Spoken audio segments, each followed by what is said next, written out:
Assalamualaikum warahmatullahi wabarakatuh. Perkenalkan, nama saya Tresna Restu Balboni dari kelas 12 MIPA 3. Di sini saya akan menjelaskan fisika bab radioaktif dan radioaktivitas. Radioaktif. Sumber radioaktif adalah unsur yang bisa memancarkan radiasi karena sifatnya yang tidak stabil. Sumber radioaktif ada yang bersifat alami dan buatan. Sumber radiasi alami dipaparkan sebagai berikut. Radiasi benda-benda langit. Orang yang berada di lokasi yang lebih tinggi akan menerima radiasi yang lebih besar karena semakin tipis lapisan udara yang dapat bertindak sebagai penahanan radiasi. Yang kedua, radiasi dari kerak bumi. Bahan radioaktif utama yang ada dalam kerak bumi adalah kaliuminat 10 rubidium 87 unsur turunan. Dari padan turunan antorium 232 dan turunan dari thorium 233. Radiasi dalam tubuh manusia juga menerima pancaran radiasi dari dalam tubuh sendiri. Yang keempat, radiasi dari tindakan medik dalam bidang kedokteran. Radiasi digunakan sebagai alat pemeriksaan atau diagnosis maupun penyembuhan atau terapi. Yang kelima, radiasi dari elektron nuklir. Banyak orang beranggapan buat tinggi di sekitar pembangkit listrik tenaga nuklir akan menyebabkan terkena radiasi. Radioaktivitas. Jenis-jenis radioaktivitas dibedakan berdasarkan partikel penyusunnya. Sinar radioaktif dibagi menjadi 3, yaitu sinar alfa, beta, dan sinar gamma. Radioaktivitas sinar alfa atau sinar A. Sinar alfa adalah sinar yang dipancarkan oleh sinar radioaktif.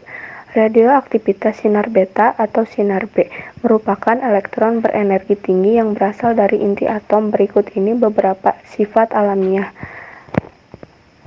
Radioaktivitas atau sinar gamma, sinar Y. Sinar gamma adalah radiasi gelombang elektromagnetik yang terpancar dari inti atom dengan energi yang sangat tinggi, yang tidak memiliki massa maupun muatan. Pemanfaatan kegunaan di bidang kedokteran, isotopnya 24 di dalam natrium klorida NaCl digunakan untuk meneliti peredaran darah di dalam tubuh manusia.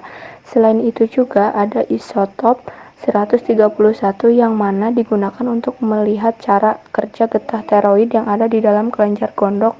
Tidak hanya itu, ada juga isotop dari Fe-9 yang digunakan untuk melihat kecepatan produksi sel darah merah dan tubuh seseorang. Radioisotop juga berfungsi sebagai sumber radiasi yang bisa digunakan untuk terapi penyakit kanker. Terapi kanker tersebut dilakukan menggunakan radioisotop Co60.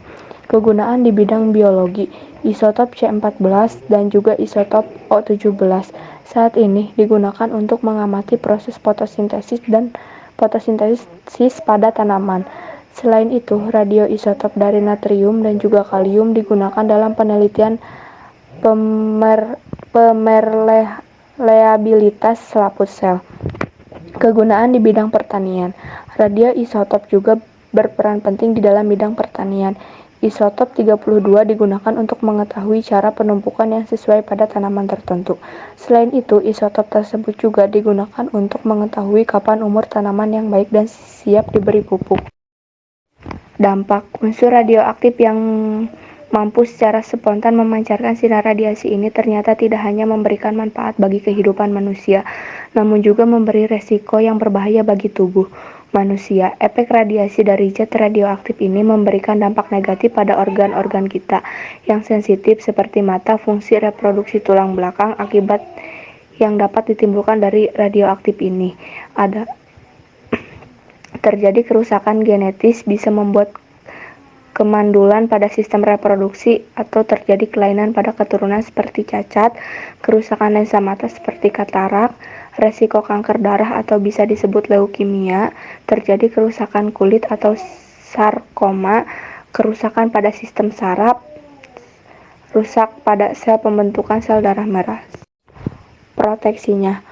Proteksi adalah pengendalian bahaya sinar radioaktif untuk mencegah terjadinya kecelakaan radioaktif dari paparan sinar radioaktif yang melebihi dosis. Yang diperkenalkan tujuan penelitian ini adalah untuk mengetahui proteksi dan pengendalian bahaya sinar radioaktif di atom dan kesesuaian dengan norma ketiga serta peraturan perundang-undangan yang terkait. Dasar pemikiran ini adalah bahwa pemanfaatan karya aktif di bidang industri memiliki faktor bahaya yang sangat besar, meskipun potensi bahaya yang ditimbulkan relatif kecil. Oleh karena itu, perlu adanya proteksi dan pengendalian bahaya radioaktif. Cukup sekian, mohon maaf apabila ada kesalahan. Wabillahi taufiq wal hidayah. Wassalamualaikum warahmatullahi wabarakatuh.